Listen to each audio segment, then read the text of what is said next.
Hi dear friends, കുക്കറിൽ വളരെ എളുപ്പത്തിൽ ഒരു ഉരുളക്കിഴങ്ങ് കറി എങ്ങനെ ചെയ്തെടുക്കാൻ നോക്കാം. നല്ല ടേസ്റ്റ് ആയിട്ടുള്ള ചോറിനും ബ്രേക്ക്ഫാസ്റ്റിനും ഒക്കെ കൂട്ടാൻ പറ്റിയ നല്ലൊരു കറി.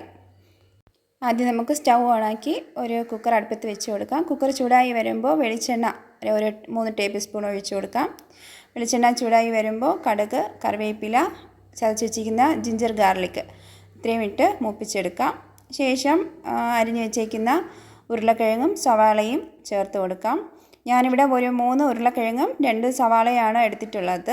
നമ്മൾ കടായിലൊക്കെ ചെയ്തെടുക്കുന്ന മാതൃകയിലാണ് ഞാനിപ്പോൾ ഈ കറി ചെയ്യുന്നത്. നമ്മൾ കുക്കറിൽ ചെയ്യുന്നതേ ഉള്ളൂ. കുക്കറിൽ എണ്ണയിൽ വരട്ടി ആവശ്യത്തിന് ഉപ്പും മസാലയൊക്കെ ചേർത്ത ശേഷം കുറച്ച് ചൂടുവെള്ളം കുറച്ച് മതി, കഷ്ണങ്ങൾ മുങ്ങിക്കിടക്കാൻ വേണ്ടിയിട്ടുള്ള മാത്രം വെള്ളം ഒഴിക്കുക. വെള്ളം ഒഴിച്ച ശേഷം നമുക്ക് കുക്കർ അടച്ച് വെച്ച് ഒരു 2 വിസിൽ കേൾക്കുമ്പോഴത്തേക്കും സ്റ്റൗ ഓഫ് ചെയ്യാം. അത് നല്ല ടേസ്റ്റുള്ള ഒരു കറിയാണ് കേട്ടോ. കുറുമ കറി പോലെ അത്രയും ടേസ്റ്റ് ആയിട്ടുള്ളതാണ്. വെള്ളം ഒഴിക്കുമ്പോഴേക്കും കൂടി പോകാതിരിക്കാൻ ശ്രദ്ധിക്കണം. ഇപ്പോഴാണ് വിസിൽ കേട്ടത്. അപ്പോൾ കുക്കർ തണുത്ത് മൂടി തുറന്ന ശേഷം ഒന്നുകിൽ കുറുകിയ തേങ്ങാപ്പാൽ കുറച്ച് ഒഴിച്ച് കൊടുക്കാം, ഇല്ലാന്നുണ്ടെങ്കിൽ ഒരു 4-5 പീസ് കാഷ്നട്ട് അരച്ച് ചേർത്ത് കൊടുക്കാം.